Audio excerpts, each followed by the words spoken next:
What's up, everybody? Welcome back to another episode of the Barber Block Podcast, where we talk to real barbers, real people, and we have real talk. And again, man, as always, I just feel honored to have had all of these great guests on the show, and today is no different. We have another extremely talented, gifted person on the show, and I appreciate her for coming by.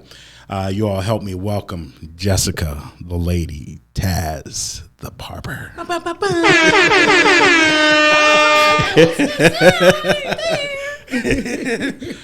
Q's going to be on it. He's going to be on it. I didn't know that was the sound I was going to use, though. That's just the sound.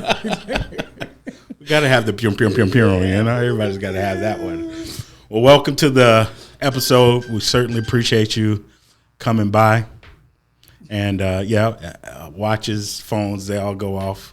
And, it's a part of this process. But that's why we edit that out. All right, so let's just jump right in. So let's talk about the name. So Jessica, is that your government name? That is the government, yes. Okay, government first name. All right, Jessica the lady. Tazz the barber. Tazz the barber. Yes. So what makes you a lady? I was born one, I mean. I just thought I'd throw that off, just throw that out there. Yeah. It's just who I am. That's who I was born to be. Jessica the lady. Was named after my grandmother, whose name was Jessie. So got the Jessica name. And not too many people even know what my real name is. Unless you went to school with me or something, you really don't know what my real name is. Yeah. But mostly everybody calls me Tazz. Tazz. Like, even my family members, majority of them call me Tazz. So, yeah. Yeah. Well, I remember first meeting you, and you made it very apparent that your name was Jessica, the lady, Tazz, the barber. Yes. Got to say the whole thing like a Tribe Called Quest. I was like, okay, all right. So let's talk about Tazz. What sparked that name? Where did that come from? Ooh, so when I was younger, I used to fight a lot, and kind of came from that.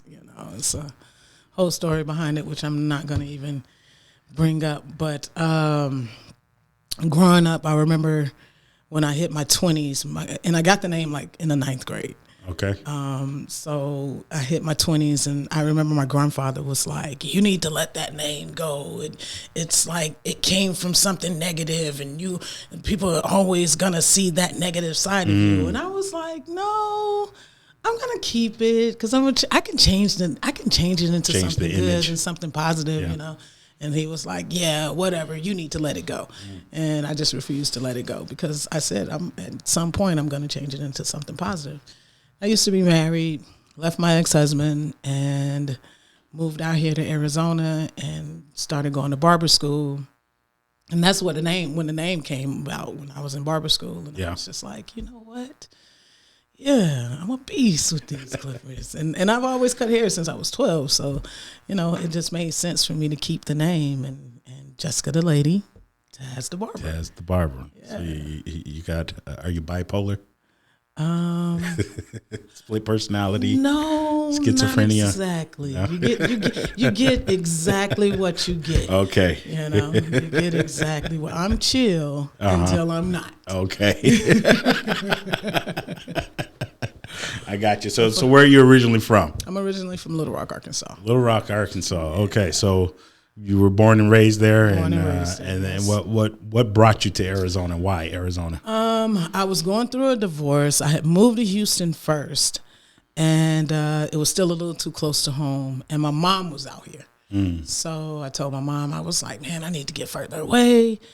And she was like, "Well, come out here to Arizona." And I was like, "Arizona, it's hot." But I decided to come and literally fell in love.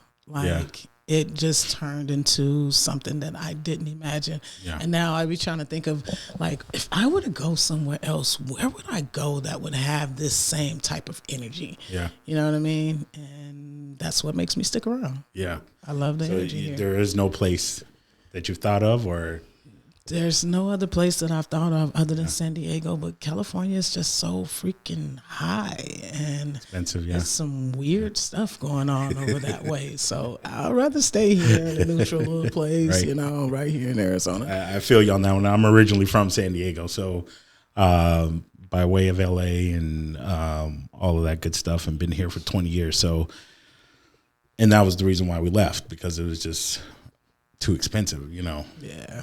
Being in my 20s at the time, 20 years ago, sheesh. We're there. Right. So, being young and, it's like, man, we can't build a life there being, it's hard without depending on family. And so here we were still dependent on family, but we could be a little bit more independent at that point. So I understand that. And so being here in Arizona, when you came here, what made you go to barber school? So you were already cutting hair since the age of 12. Cutting hair. So first it started with the reason I even left my ex-husband. It was already a crazy relationship, and we had been together for 15 years. But I helped support him through HVAC school, right, through HAZBAC. And when he got a certificate, he was all hyped and what all he can do with getting through school. And I was like, well, I should go to school for something. I was like, yeah, you got a good point. And he was like, well, what do you want to do? And I was like, shit, the only thing I know how to do, I cut hair. I want to be a barber. And he just looked at me and was like, fuck no. And I'm like, what? Like, why not? And he was like, because what I look like, my woman, men being all in your seat trying to holler at you all at the same time. And I'm like, is that all you got out of that? Like, I'm looking at it as a career, something to do. What were you doing at the time? At the time, I was doing loss prevention for colds. Okay. Yeah, stopping thieves. Gotcha. Yeah. I love that job too. That was actually a pretty lit job. That was a pretty crazy job. But yeah, I was doing that. I worked for Coles for 6 years and worked my way up to being loss prevention. And I was just like, I want to do something different, something that's meaningful to me, and something that had purpose. And to me, cutting hair had purpose. And I didn't know that it was like as big as it was. I never, it didn't really, I wasn't really thinking of it like, I can be really successful at it. I just knew that I was good at cutting hair. And why not do what I love doing for a hobby anyway? It just made sense. So when I moved to Houston, I was in party mode, and it didn't even cross my mind to go to school. But then when I came out here to Arizona, I was working little odd jobs. My first job was I did sales, and it turned to personal training at LA Fitness. Okay. And it was the LA Fitness that was on 23rd and Northern, but it's now on 19th and Northern, right? So it was that LA Fitness. And then I ended up at Macy's doing visual, putting up the signs and changing the mannequins and stuff like that. And one day I was going to get my nails done, and I was on 19th and Bethany Home. And I was walking, I'm coming from the car, and I'm walking past this shop, and there was this girl outside, and the girl was China. And she stopped me, and she was like, "You're not from here, huh?" And I'm like, "No." And we got to chopping it up, and I said, I looked up, noticed it's a barbershop salon. So I was like, I said, "You're a barber or a stylist?" She was like, "I'm a barber," and she was just confident with it. "I'm a barber." And I'm like, "Word?" I was like, "You nice? I do designs?" She was like, "Do I?" Pulled her phone out, showed me, and I was like, "Oh, you're nice." I said, "I could do that." And she was like, "You can do that?" I'm like, "Yeah." And she was like, "You a barber?" I was like, "Nope, but I've been cutting hair since I was 12. Like, it's just what I do." And she was like, "That's why God sent me out here right now." I said, "This is what you're supposed to be doing." Look, I tell you what, there's this barber school that's on 7th and Buckeye. It's called Universal Barber College. It's an all-black-owned school. Go check them out. You know, you should get in school. They even do financial aid. And I was like, yeah, God definitely sent you out here to tell me this. Yeah. So went in the nail shop.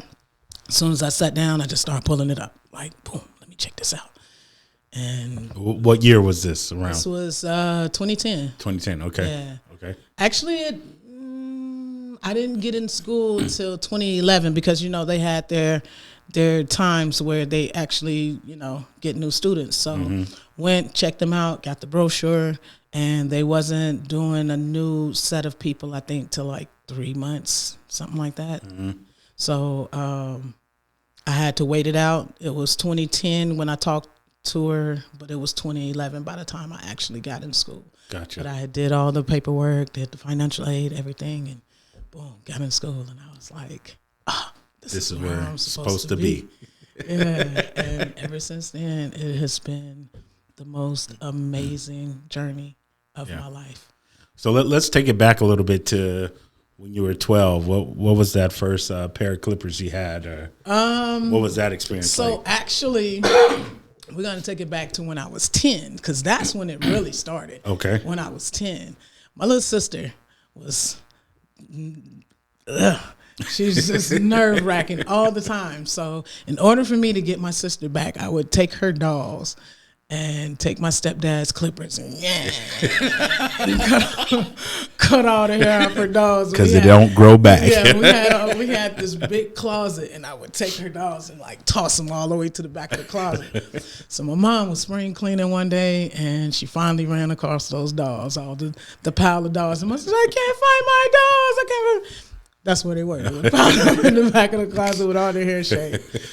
So I get in trouble for that, and my stepdad come to me one day, "Since you like to cut hair, here, cut my hair. You better not mess it up." And I was like, okay. So just went in, cut his hair, and he started letting me cut his hair from then on. Oh, wow. And I remember, like I have 2 younger brothers, and I was like, let me start cutting my brother's hair because he was giving them the chili bowl. Like he was, oh my God, it was the worst haircuts ever in the history of haircuts. And he would just, all right, you're good, you know, and just leave it like that. And I'm like, so that's all you're gonna do? You're not gonna try to. And this is in the 80s, you know what I'm saying? So I was just like, oh, that was the chili bowl era. That man, so many people have talked about the chili bowl on the podcast. It was the worst haircuts ever. So it was a time for me to play around on the heads, test my skills. I've always been an artist, so drawing has always been my thing since I was a kid. So I was like, let me see if I can draw in the head like I could with, you know, on paper. Yeah. So I would just do little designs, letters, you know, try to do their names. And then my cousins started, "Hey, come out here, you know. And back in the 80s, you know, there wasn't too many people going to the barber shop to get a haircut. So, you know, I had a pair of, did I have some liners? I want to say I did start out with a pair of liners, but I can't even, I think they were the Black Andes. They were the Black Andes, and then I don't even remember what type of clippers they were. But by the time I made it to like junior high school, I think I had broke the Andes, and I didn't know how to get a pair of to get another blades. So I took my clippers and I would take the edge on the wall, you know, and get my clippers to go as far up as, now it's called zero gapping. Yeah. Now it's called zero gapping. But I would get it as far to the edge as I possibly could. Man, I can cut your brain out. You know what I mean? It was so sharp. But I would take those big clippers And that's how I would do the lineup. You were lining. I had the same clippers to cut you with and to line you up. Yeah. So by the time I was in junior high, we had this house, and I had a basketball court in my backyard. Right, and I was the only person in the neighborhood with a basketball court. So all the boys came to my yard. Well, all the boys came to my yard, and my thing was, okay, if you're new. Like, I pretty much cut all the boys in the neighborhood. So if you were new, you either got faded in my chair or you got faded on the court. One of the two, you know. So, and 9 times out of 10, I would be reffing a game with the clippers coming out the window with a chair right there in the backyard, cutting hair and trying to ref the game at the same damn time. So, yeah. I can imagine that. I was that girl. Had to take a brief pause, but we got it together.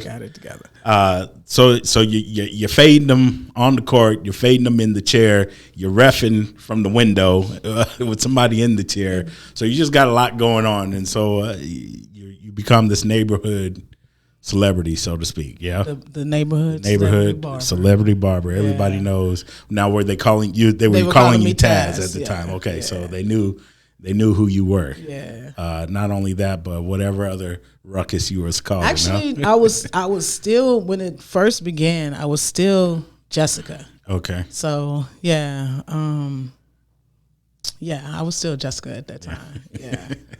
All right. So fast forward to.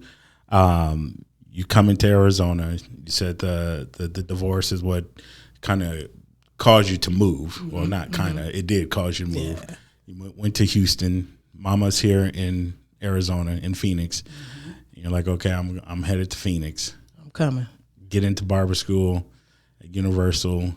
How long did you take to finish to complete Barber School? It took me about a year. Okay. I had a bad car accident and had to take off about a half a month, but I came back the day before they were about to drop me. Once I found out that they'd drop you if you're not there for so many days in a row, but I was bruised, like going across my body. Yeah. And it took me about a year, but once I got out, boom. I was hitting the ground running before I left Barber School. Yeah. I think I did that show that Daniel was talking about in Monarch. I remember being at that show. Oh, wow. Yeah. Yeah. And that was when I was just like, oh, yeah, that's it right here. That's what I'm doing right here. Oh, my God, yeah. You found your tribe. Yeah, that was it for me, yeah. So, okay, so then I'm trying to think, what year was that, you finishing Barber School? 2012. Okay. Because I don't remember the year we actually met, but I remember, so you must have been really kind of just coming out of Barber School sometime around there when you were in Tempe with Al. I think that's the first time. No, actually, let me see. What year was that? I didn't come over to the East Side till I want to say 2017. Was it that? Wow. Yeah, okay. Yeah, okay. 2017. Right. Okay.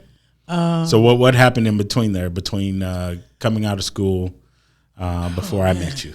I had fill in the gaps for me. So straight out of Barber School, I had a few shops that I went to. The very first shop that I went to, one of the guys that I went to Barber School with, he opened a barber shop. And he probably had it for maybe 6 to 8 months.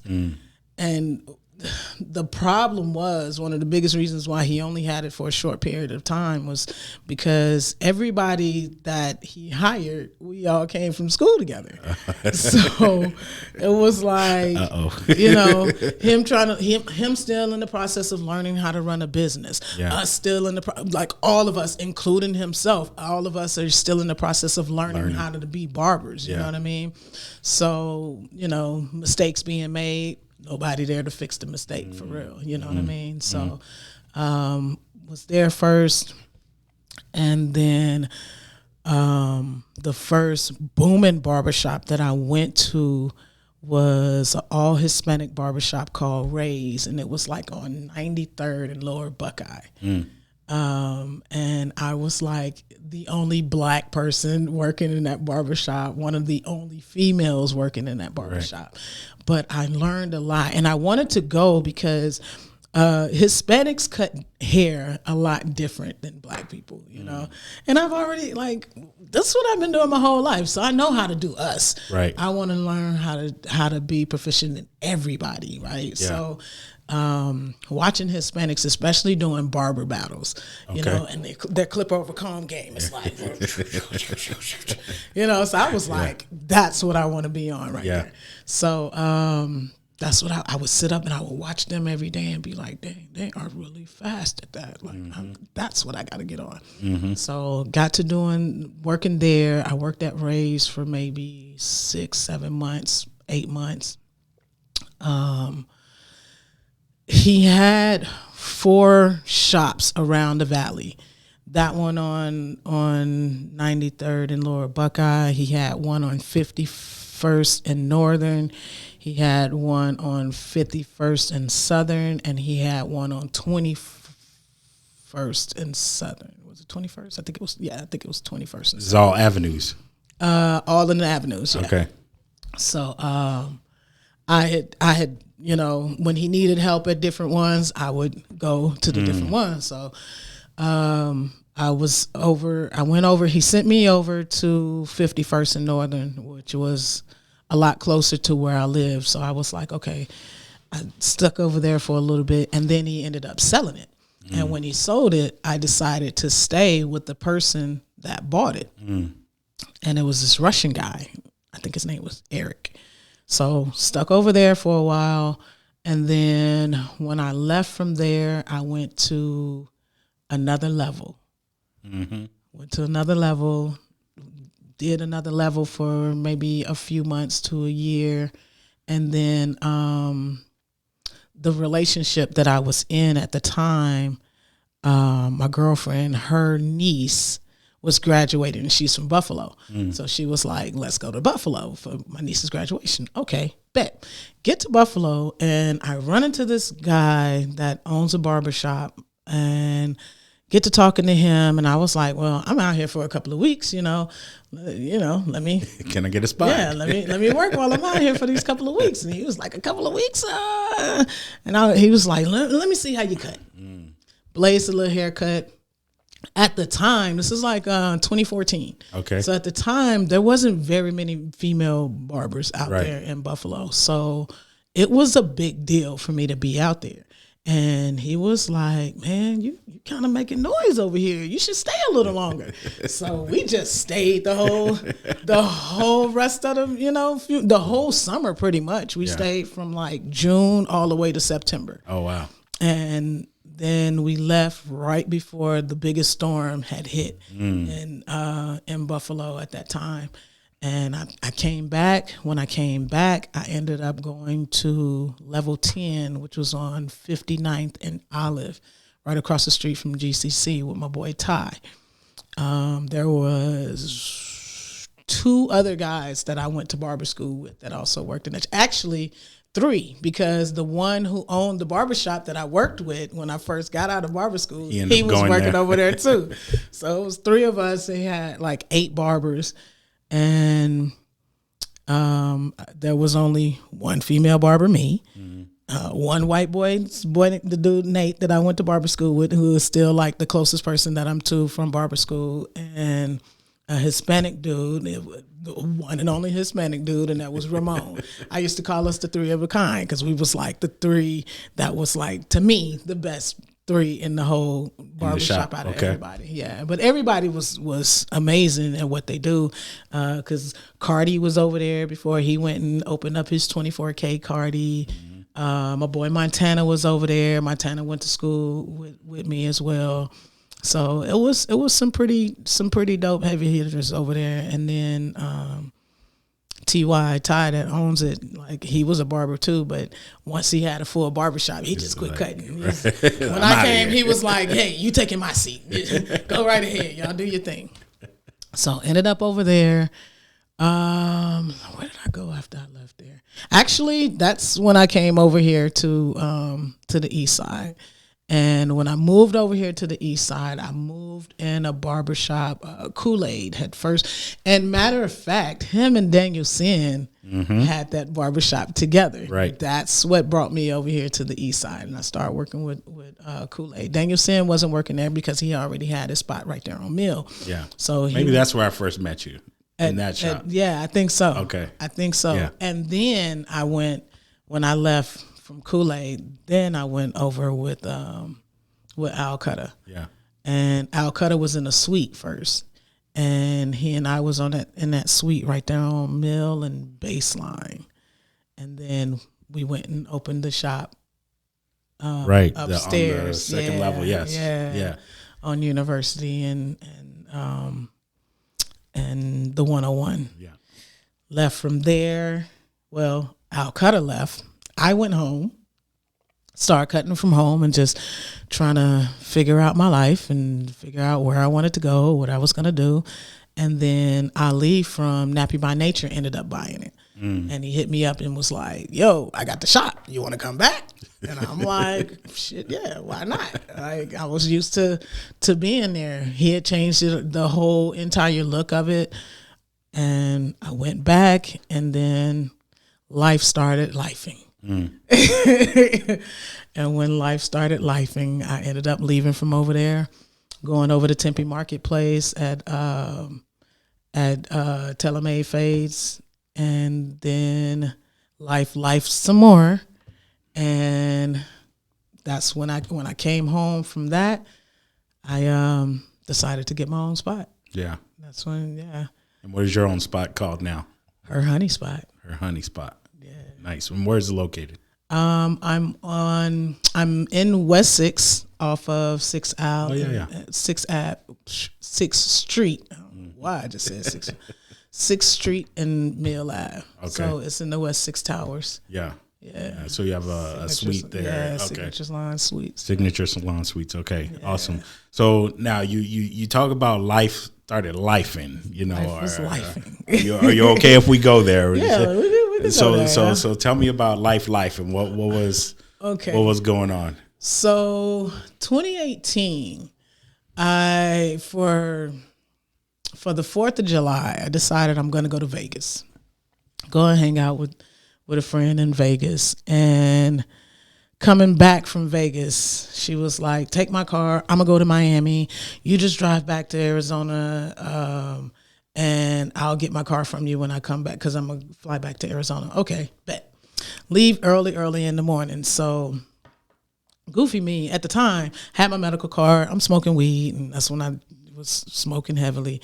But we had partied for a couple of nights, so I was like, I'm tired and I'm gonna need to stay up. So I popped the Adderall, hop on the road, and I'm driving, and I get to Wickenburg, and I gotta use the bathroom really bad. Not in Wickenburg. In Wickenburg. So there's this one little hill, like when you're coming into Wickenburg, there's this one little hill, and there's these two 18-wheelers, and one trying to get in front of the other. But me, I'm just like, hurry up so I can get past y'all. And as soon as I come over that hill, I'm going 97 and a 65. And hit the hill, and I'm on a down slope, and I couldn't slow down fast enough before I seen the cop sitting in the bushes, and he pulls me over. And he see a blunt in my ashtray and stops me for a DUI. Lo and behold, didn't know that my license was suspended. So a DUI paired with a suspended license is an aggravated DUI. And it sent me to jail. So go to jail for it. Very next week, they exonerated me from jail. Exonerated me in court and told me when my blood work come back that they was gonna have me come back to court. Well, I ended up moving. My blood work didn't come back for like 6 months, like December. I ended up moving. Didn't know that I had got the paperwork to go back to, and it completely just left my mind. Forgot all about it. So 2019 goes by. 2020, taking my then girlfriend on a cruise. And we ported out of Tampa, Florida. We go to Cozumel, Mexico. We come back, and getting off the boat, You have the little card. You swipe your card going off, and it releases you. Well, swipe my card. Uh-oh. I'm like, what the hell is that about? And the guy was like, oh, Miss Moore, they need to see you in customs. And I'm like, well, why? What's going on? And he was like, I don't know. But they normally have people come off and they ask you questions about the cruise, nothing major, And I'm like, okay. Okay. So I get there. And when I get there, they start asking me all these police questions. You got anything in your pocket that's going to poke me, stick me, or cut me? And I'm like, why y'all asking them type of questions? Police ask them type of questions. And then these two officers walk out the door. And I look up and I'm like, what the hell is going on? And they say, you got a warrant in Arizona for DUI. And I'm like, so they're getting you all the way in Miami. In Tampa, Florida. Tampa. Hillsborough County. I never forget it. And I'm like, what the hell? Are you serious? And they was like, what did you do? And I was like, what do you mean? Well, it's an aggravated DUI. Did you kill somebody? And I'm like, no, I don't even know what DUI you're talking about. And I had a DUI prior to that, right? And I was still paying on that DUI. So I'm like, I know that it couldn't be that one. I'm in the good with that, you know? So Hillsborough County took me to jail. I couldn't bond out. Went to court the next day, and then from there, every Monday, I had to go to court until Arizona came and got me. They told me, when I went to court the first time. This episode is brought to you by Leonettis Barber Supply. We've been in the barber supply business since 1968, helping barbers deliver their best haircuts. We're located at 1633 East McDowell Road, Phoenix, Arizona, 85006. We've got everything you need. We've got your clippers, we've got your trimmers, we've got your disinfectants, everything you need to help you deliver your best haircut. Now let's get back to this episode. They was like, well, Arizona wants to come and get you. And I'm like, come and get me for a DUI? Are you kidding me? So I'm just there, not knowing anything. So in jail, 14 days in Hillsborough. Yes. And I'm just like, oh my God. It was just the craziest experience of my life. Day 14 on a Sunday, I never forget. I go to get some tissue from the officer, and she was like, come here, let me talk to you. She said, Arizona coming to get you today. And I'm like, what? She said, yeah, they're extraditing you back to Arizona. And I was like, well, how they going to take you? They going to fly me there? She was like, I don't know, but you're leaving today. And I'm like, okay. So they come and get me, and they got to drive me back to Arizona. Shackled, hands and feet, like I'm an axe murderer or something. And it took us 6 days, and you have to pull over every night to be housed in a different jail. So I literally have a mugshot from Florida to Alabama to Oklahoma to Missouri to Colorado to New Mexico to here. Right. So you have to be processed in all of those. They have to book you in every night at a different jail. And they wouldn't send you up. They would just house you in a holding cell overnight. And then the drivers would come and pick you up in the morning. And we proceed to go about our way. And the whole way they're dropping people off. So it started out like me, a girl, 2 guys. Then dropped those 2 guys off, picked up another 2 guys, dropped the girl off, pick up another guy. So it ended up me, 3 guys, and then dropped them off. And then I was the last stop. And I was like, man, then I get back. And so Wickenburg is in Yavapai County. So it's all Yavapai County. So get to Yavapai County. I'm in there for a whole nother week. And I finally get out March 9th. The day I got out, March 9th of 2020, was the first week they started lockdowns for COVID. It was still called coronavirus at the time. Right. Nobody was calling it COVID yet. It was still coronavirus at the time. So I remember, coming home, needing stuff for the house and going to the store and going to get tissue and paper towels, and the whole thing is empty. The shelves are just, and I found one of the people that worked there. Excuse me, sir. Did y'all move the tissue and the paper towels or something? And he was like, no, no. And he looking at me like, where you been? Right. So he was like, I said, well, what's going on? Where is everything? And he was like, the coronavirus. I said, what? It give you the runs or something? Like what's the problem? Like, why is all the tissue and the paper towels gone? I just didn't understand. And then that's when, this whole thing started about, and I was like, oh my God. And at the time I was at Napping by Nature Lounge. So I was back on the second floor and I was with Ali. And we proceeded with work, but then they turned around and they shut barbershops down for that month. So went home. I was working from home. I'm not gonna even lie. Like, my clients was not going for that. It was like, okay, you've been gone long enough, right? So we can't afford for you to be gone anymore. Right. So where you at? Right. And I'm like, shit. What we need to do? We got to make this happen. Everybody just came to the house, and I was able to still do my thing, but I was also able to just do other things, around the house that I wanted to do anyway. And I'm a hands-on DIYer, you know what I mean? Yeah, I've seen some of your videos. I'm making a lot of shelves, them. Yeah. Just doing all kinds of cool stuff. So it was interesting to me. Yeah. My lawyer telling me the whole time, they want you to do time in prison. And I'm like, for a DUI? Are you serious? Like, y'all, they gonna really send me to prison? Like, what? So, COVID pushed everything back, which I was grateful for because I didn't want to go around the holidays. So fast forward to 2021. That's when they finally sent me, February 9th, 2021. They gave me time served for the 1 month that I did in 2020, but they wanted 4 months. It requires 4 months. So they gave me the 90 days, exactly 90 days. So I went on March 9th. I went February 9th. I got out on May 10th. And it was one of, I can't even say that it was a crazy experience. Like, I'm one of those people that believe God puts me in certain positions for certain reasons. There's a lesson to be learned in everything that happens to you in your life. And whether you think that it's a bad situation or not, it's still a lesson to be learned.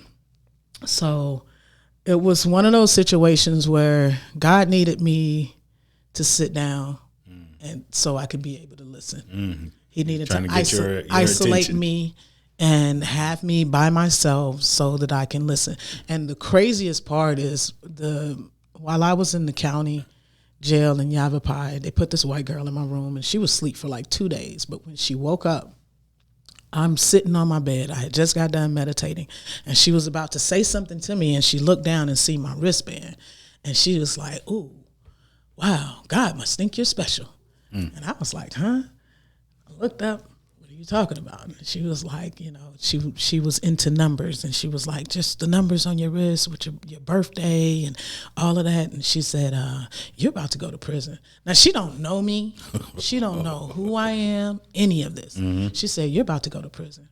But it's okay because God needed you to be isolated because you don't sleep very well. And at the time, I wasn't. And she was like, you needed this time to sleep. God needs you to sleep because he needed to download this new information that's about to happen in your life. So don't take it as a bad sign. Don't take it. She was like, you're love and light. And you're going to be this slither of light in a very dark place. Just remember that. And we talked for hours after that. And I was just like, I'm listening. Like she had me, and I'm super spiritual. So to me, it meant something. So we was on lockdown. Like when you first went in, they still had us on quarantine. So the very next day, I get out. Like you're on lockdown for 23 hours. You get a half hour out. You get to shower. You can use the phone. So I showered real quick. Went to use the phone. Called my mom, and it was my first time being able to talk to my mom. So I call my mom and I'm like, yo, you just will not believe the conversation I just had with my cellmate today or yesterday. And my mom was like, wait a minute, let me tell you this. And I was like, hold on, Ma, this is really important. She was like, no, God told me to tell you this, so let me tell you this. She said, you don't sleep very well. And God needed you to sleep because he had this information and I was like, Mom, no. And I just started crying because I was like, that's what I was about. Where did you get that from? That's what the girl just told me yesterday. She was like, and my mom's a prophet. She's a minister. So my mom's a prophet, and she has this gift of discernment, you know. And my mom said the exact same words to me as that woman said to me. And that was my sign. That was confirmation for me to just know that everything was all right. Going to be okay. Yeah, everything was all right. And I was in a good place. And that's how I looked at it. So go to prison. And I was on my shit, and everything she said, like I was a slither of light in a very dark place, and people could see my light, you know, and the officers would be like, what are you doing here? Like, you're not even supposed to be here. And I was like, no, I'm supposed to be here. God put me here for a reason, so I'm supposed to be here. And I would isolate myself and read books and work out and run the track. And that was my thing. And everybody knew it. So people were attracted to me behind that. And you can just tell that I was different from everybody else. And I kept saying, when I go home, I'm on a mission. I got something that I am supposed to be doing. So I'm thinking I'm gonna come home and do this mobile barber shop. And I had all these plans in my head. I even had a name for it and everything. And then I came home and everything changed. And 10 days after I came home, I put my deposit down on my suite. And I had gave it the first name that I came up with when I was in prison, but it was a small room. And that room was probably about this size, but it wasn't big enough for what I was trying to do. Because now I not only cut hair, but I do man units, and I do a procedure called S&P, scalp micropigmentation. I also do fine line tattoos now. But I just started doing the fine line tattoos. Before I left, I learned how to do the man units and the S&Ps. So I was like, I need to be able to have enough room to also put my table in here for my S&Ps. So I remember standing in the middle of my suite and looking up and was like, God, because I had just received the table in the mail.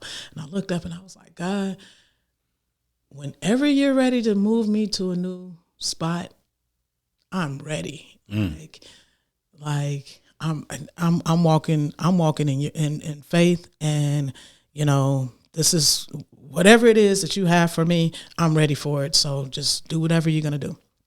The very next day, the owner of the suites sent out an email telling us that he had a lawsuit that he lost, and he was no longer going to be owning the suites, and we had to leave because West 6 didn't want us there no more. But he was lying. Like, he just didn't want them to bank off of us. And he was saying that, you know, he was bought out, and, you know, it was changing over into somebody else's hands. And I just looked up and I went, thank you. Like, I asked for it yesterday and I got it today. Okay, here we go. And then all of these different things started coming about. And her honey spot ended up being what I came up with. And God was like, you're going to be working with bees. You're going to do this honey thing. You're going to have honey in all your products. Like, it was a whole thing. And I was kind of overwhelmed by it because I'm like, bees, I'm terrified of bees. Like, I can't. But, okay, if that's what you want me to do, okay, fine. And it just all flowed. And I just ran with it. Yeah. Literally. So you were able to move to a bigger... I moved to a bigger suite. Yeah. And painted my wall this big, huge beehive. Came up with a logo. Like, I came up with all of these ideas in 1 month. And that came literally from God. I can't even say nowhere. Yeah. It literally came from the universe, and I just ran with it. And it was all in. So life was life and turned out to be a blessing. it was lifing, and it turned out to be a blessing. Yeah.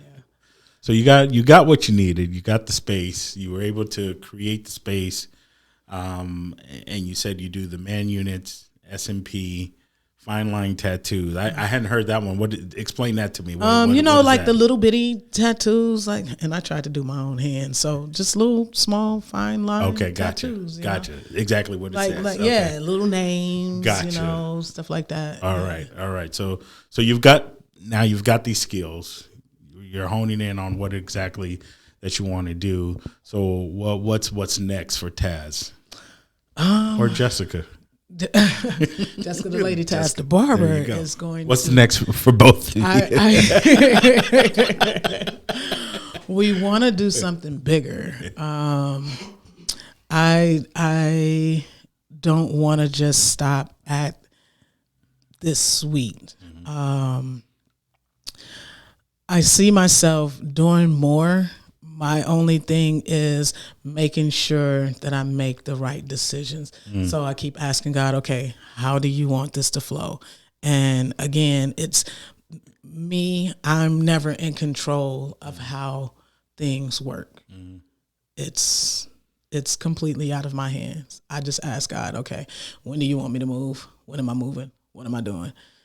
I'm ready. I'll make the decision that I'm ready, and God makes the decision on what's going to happen. I never know what the outcome is going to be. I just let it be what it is.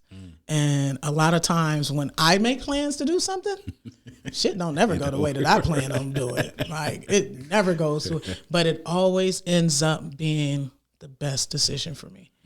So I just let what happens. I never focus on the outcome. I give an idea to God. Okay, so I got this, and this. What can you make with that? Right. And God say, okay, I got you. Boom. So I just let things be what it is. I have an idea of what I want to do. Right. But I told you, it's not always up to me. It's never up to me. Yeah. So I just let happen what happens. Yeah. So being that you kind of just you're open to whatever is coming your way. Pretty much. And you're putting it out there. I got these options. Which one do I go with? Right. That's awesome. So you truly are walking by faith. I really do. Yeah. I really do. I don't put too much stress and I hate stressing. Stressing is like one of the worst things that you could ever do to yourself. It causes disease and all kinds of stuff. Like, I just don't like to stress about things. So I just let things be what they are. Like, I don't have people think that they like we can manifest things and all of that, which is great. But I feel like when people try too hard to do certain things, they stress themselves out. I don't like stressing out about anything. Like, I get a lot of people that be like, why you still haven't done this yet? Why you haven't? Because it ain't my time yet. Right. That's why. Yeah. Like, I'm not stressed out about that. Like, whatever happens, happens. Like, I'm happy doing what I love doing. And when I do move on to something bigger, honestly, I'm going to be firing myself from behind the chair. I love being behind the chair. But I know that I'm getting older, and I am not going to want to do this much longer, So I'm enjoying it as long as I possibly can, as much as I possibly can.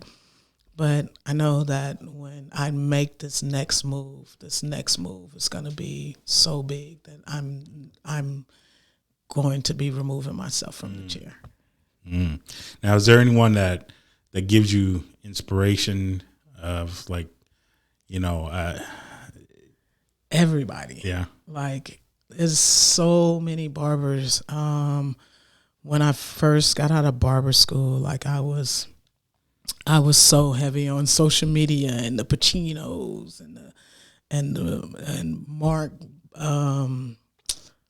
Blurry Fades, Mark and Papito Blessed Hands and Christina Gorey, who is my mentor, and Stacy Cutts, who is one of the dopest union barbers that's out there, the celebrity barbers.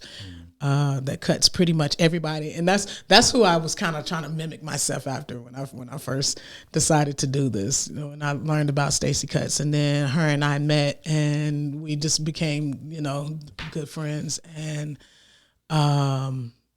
it's so many people. Oh my God, Sophie has been doing. I've watched her do her thing. I've watched Julius Caesar do his thing. I've watched Rob the Original do his thing, A-Rod do his thing. Like, I've watched all of these people come up. My girls, Dominique and Paris, that are now big celebrity barbers, and they're in the union out in LA. Like, especially like the female barbers that I know, that we all came from Barber School all together, and they are like soaring sky high right now, you know. And I admire everybody. I love watching people actually doing their thing and growing into who they're becoming. You know, it's a beautiful thing to me, especially the females, because, you know, I don't know how it is for everybody else, but for me, it wasn't so hard. Like, it was like I came and I was just like, I'm putting my foot down. I don't care what y'all tell me. I know what I'm doing. Right. And you can't tell me nothing. Like, I never really had a hard problem with guys trying to disrespect me in the barbershop. Like, I never, and even if you did, I didn't take it that way, because like, I come as hard as any of them. You know what I mean? So you couldn't make me feel uncomfortable. You couldn't make me feel like I wasn't supposed to be there. Like, I always knew where I belong. Yeah. And I demand my respect no matter where I go.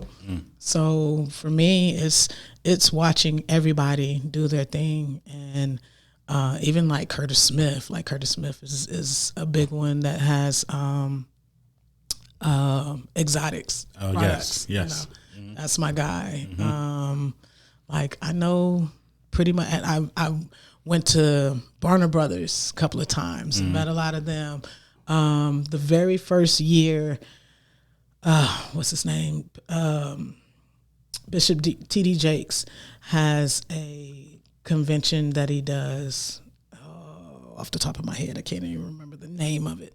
But I remember Christina Gorey ended up getting me and Sip, the barber in Texas. They both ended up getting me a spot. They did the first barber battle there, Megafest. That's the name of it. Megafest. Okay. Megafest. Yeah.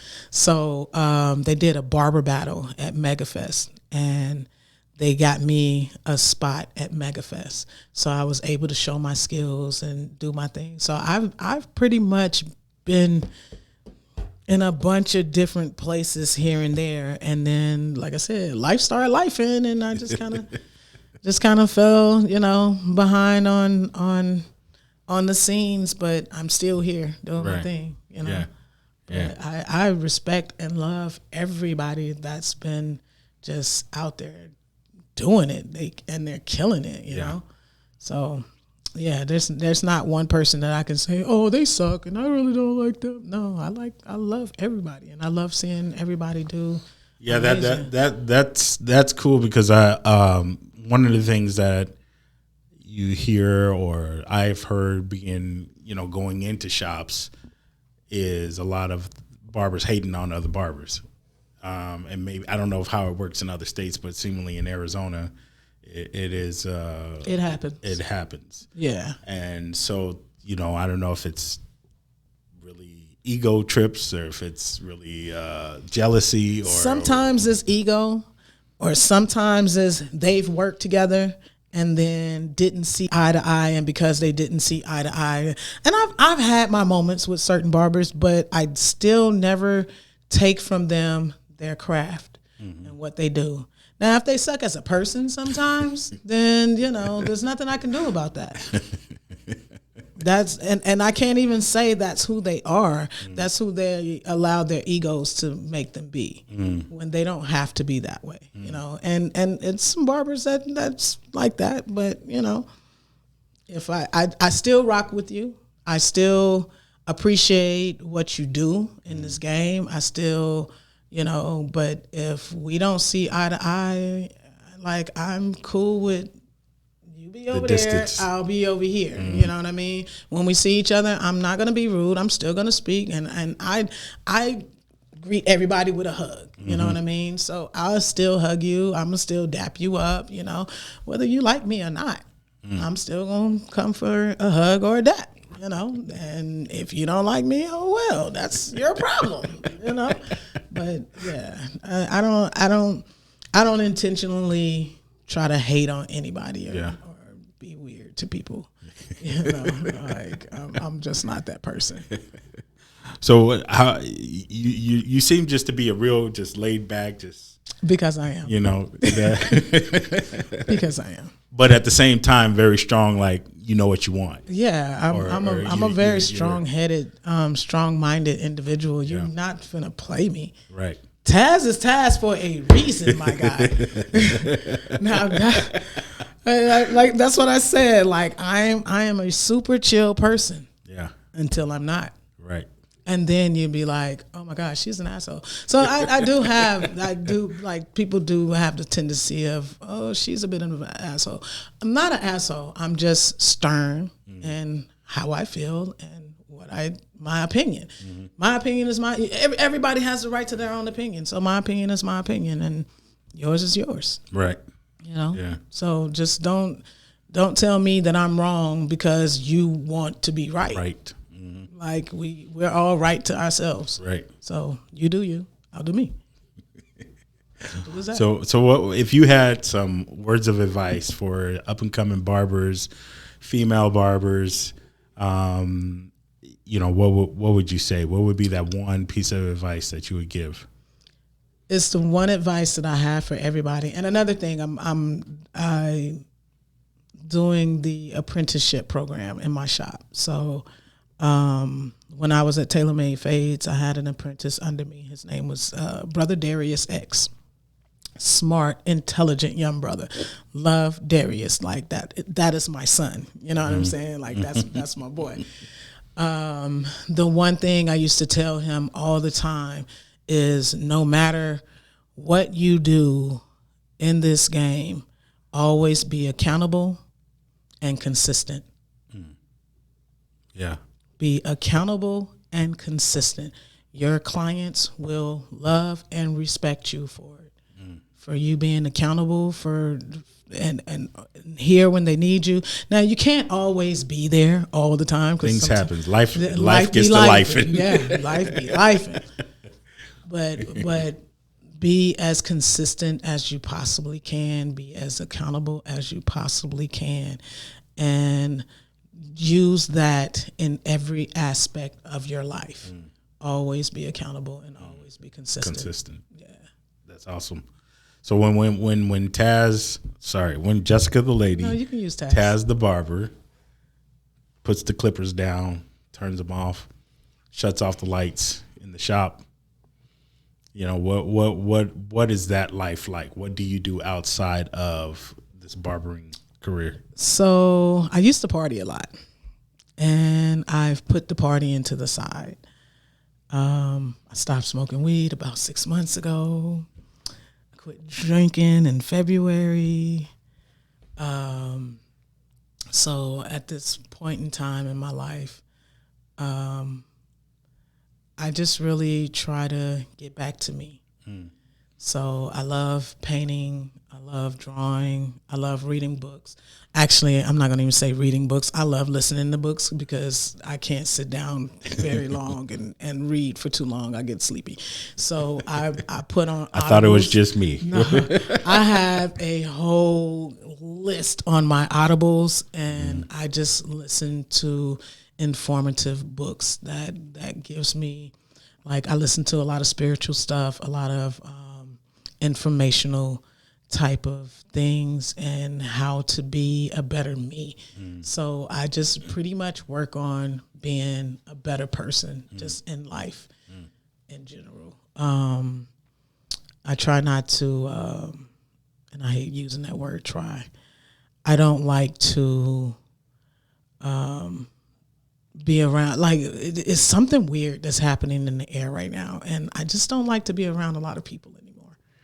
So I've kind of learned to be to myself. I have my few selected friends. If I go out, I like going out to networking events and things of that nature, but I try not to be around large groups of people.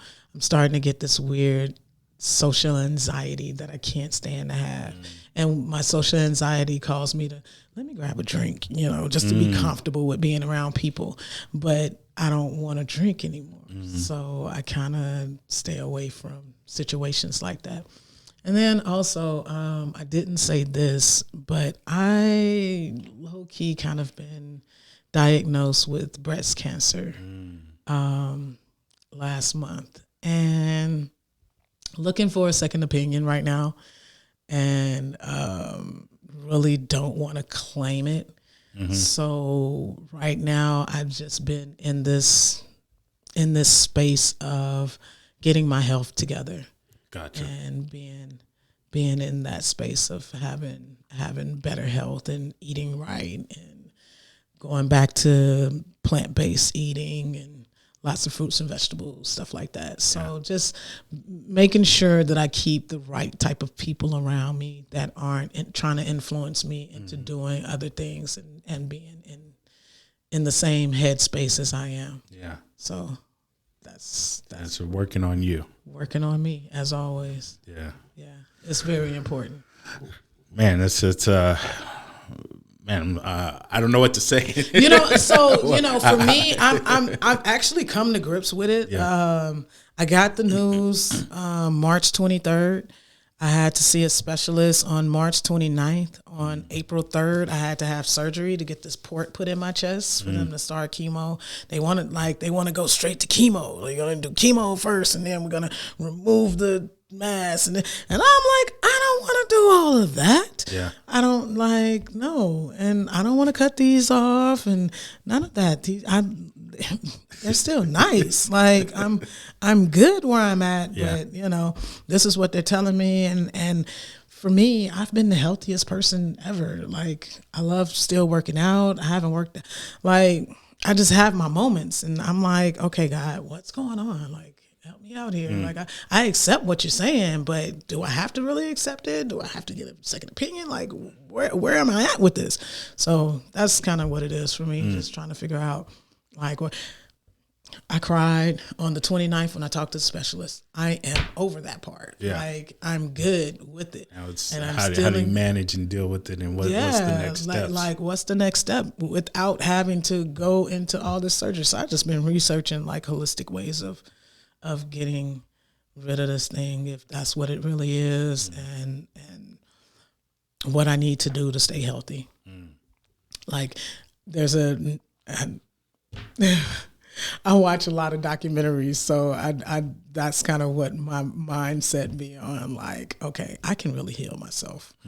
I can do this. You can do it. Yeah. So that's pretty much what I'm on. Yeah. Any last words before we wrap this up that you would want to say? Or I appreciate y'all having me on the show. This is amazing what you guys are doing. This is so super dope. Thank you for even asking me to do it. I appreciate you, Lamar, for what you've done in this barber business out here in Arizona. Thank you so much. You've been doing your thing, my guy. Yeah, thank you. And this is amazing, bro. Yeah, we've got big plans. This is just the beginning. Yeah. We keep doing me what in we the can loop. do. Yeah, we got you. I'm here. Yeah, keep me in the loop We of got things. you. I'm here, bro. We got you. So yeah, I appreciate y'all hitting me up, and thanks for having me. Absolutely. All right. Well, thank you all for tuning in to this episode of the Barber Block podcast, where we have real barbers, real people, and we have real talk. Man, I hope you got something great, some value out of this episode. Just like any other episode, we're here to inspire, to encourage, to educate, and just uplift the barber community the best way we know how. And so we thank you for tuning in, and we'll see you next episode. Peace out.